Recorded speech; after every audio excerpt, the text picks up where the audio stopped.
PT, dari mana PT? Hampir rapi hari Minggu. Balo kayak enggak yuang. Ambo sebagai ketua RT risiko harus terus menjaga penampilan. Walaupun hari Minggu mah. Bukan penampilan, nomor satu Ambo. bukan penampilan PT bikin, cari lah warga tuh.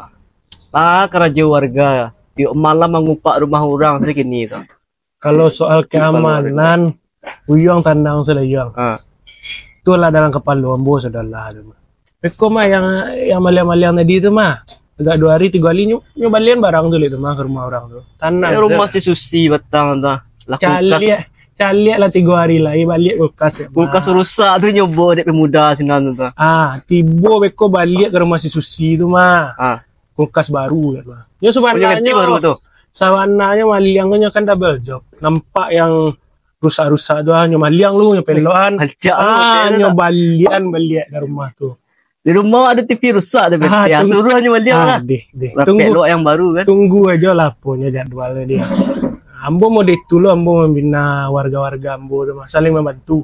Ale. Mantap lah PT di posko ya. Iyalah. Awak bantu soal lu juga keluar PT kau ale gua. PT bareh lebih lu rumah. Iya tunggu aja lah. Jadi sana Ambo sakit belum Ambo. Iya kasihan Ambo mengadu le kan nak jo PT Ambo kan. Siapa Ambo aruan siko. Alun Ambo ngurus maliang, bansos, masyarakat nak makan, masyarakat nak merokok, anyo kambo yang melapor mah. Iya PT. Bahasa ro tujuan leh rekek lo le. Tanam-tanamnya jalian yo. Tanam-tanam aja malah kan kini tanggal berapa gini kok. Pokoknya 7 Agustus susah mah. Warga Ambo coba dak tigo nagari tigo ya ala namo salah sabilan Ambo pokok itulah. Bisa sejahtera lah.